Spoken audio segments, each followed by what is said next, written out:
Broadcasting live from the Albay PIO News Center, providing you the most exclusive news update from all over the province. This is News at 12. News at 12.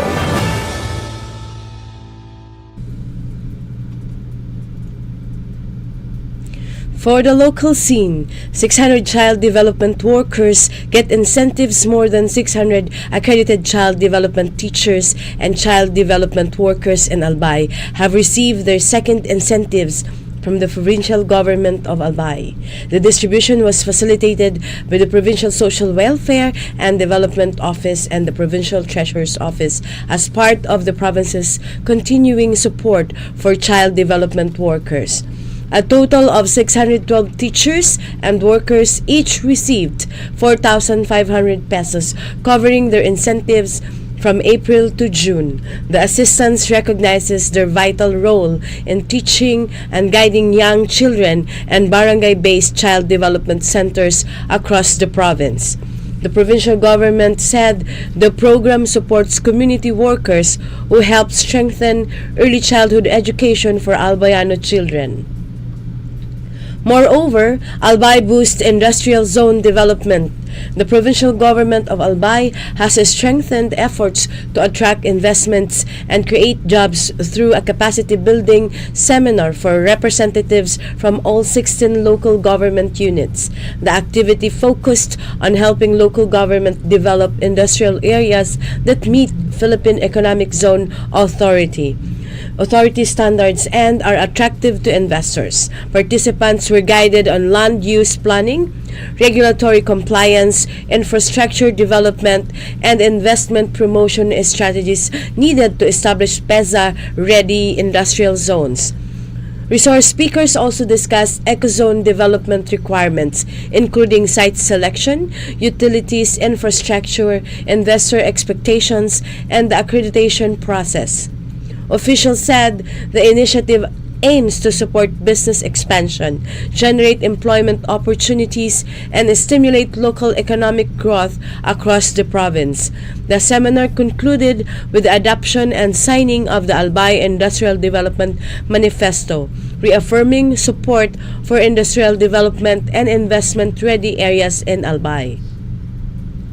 Meanwhile, international music video highlights Albay, an international music video production, is featuring several destinations in Albay, showcasing the province's scenic landscapes to a global audience. Filming activities are being conducted in Daraga, Camalig, Santo Domingo, and Legazpi City with support from the Provincial Tourism, Culture and Arts Office. The Tourism Information and Assistance Division is providing logistical assistance and coordinating production requirements to ensure the smooth conduct of the shoot. The project highlights Albay's growing appeal as a location for international film and media production. Provincial tourism officials said the production is expected to boost Albay's international visibility and encourage more visitors to explore the province's attractions, culture, and hospitality in the national scene. Pre-trial document review continues. The fifth day of the pre-trial in the impeachment case against Vice President Sara Duterte continued on Thursday as the defense and prosecution worked to mark thousands of documents related to allegations of misuse of confidential funds and unexplained wealth.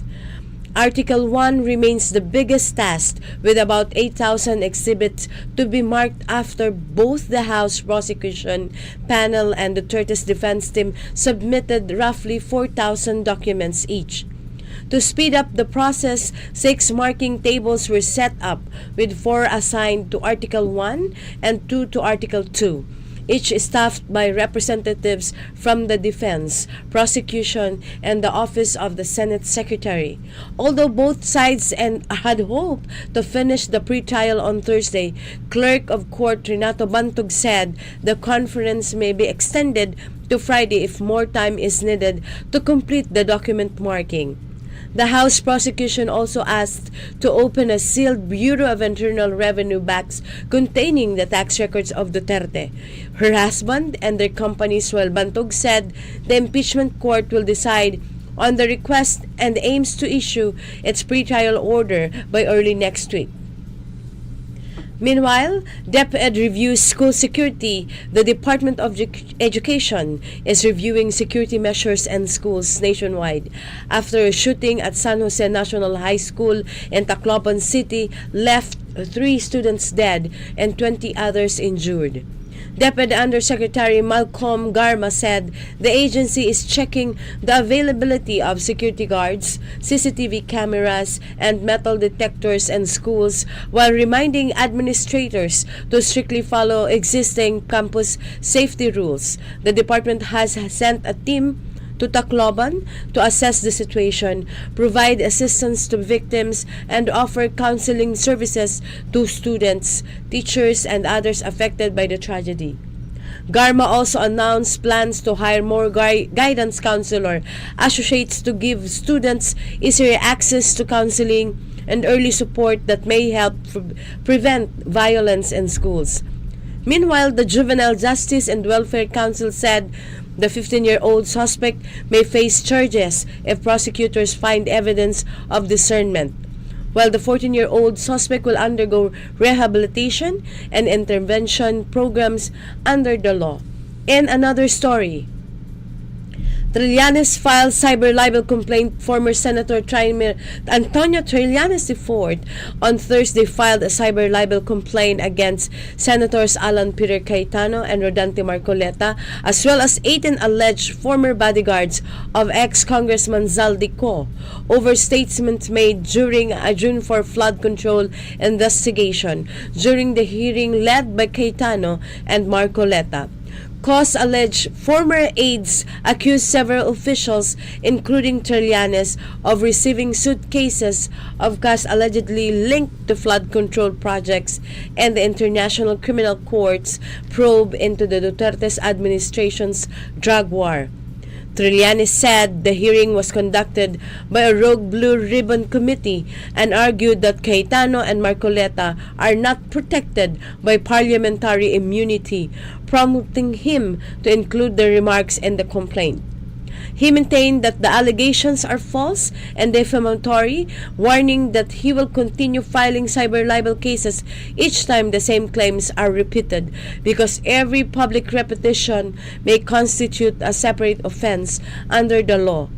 For the news outside the country, Trump seeks over $80 million fund covering Iran war. U.S. President Donald Trump has asked Congress to approve nearly $88 billion in additional spending, with most of the money intended to cover costs related to the ongoing conflict with Iran.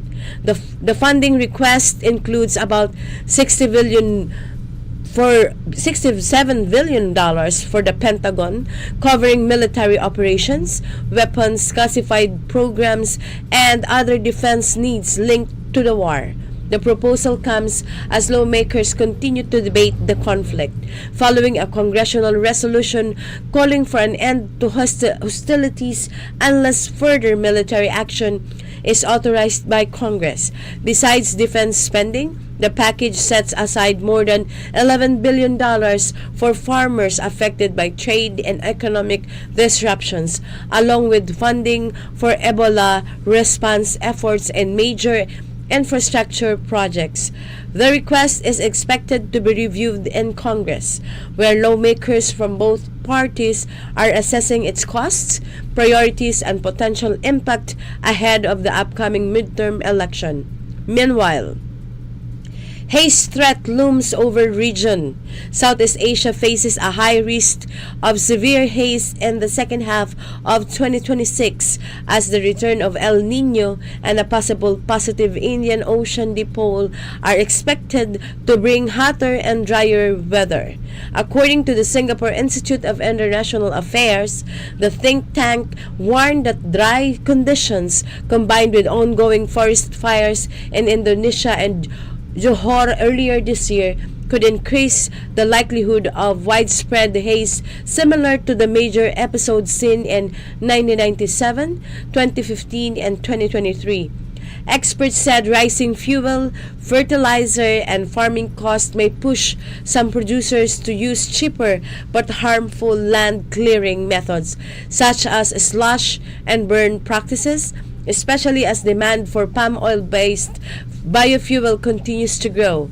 The report also highlighted concerns over limited firefighting resources in several fire-prone areas of Indonesia, where some local budgets have already been depleted following a rise in land and forest fires. Despite these challenges, analysts said the stronger government oversight under President Prabowo Subianto and continued efforts by large plantation companies could help reduce fire risks.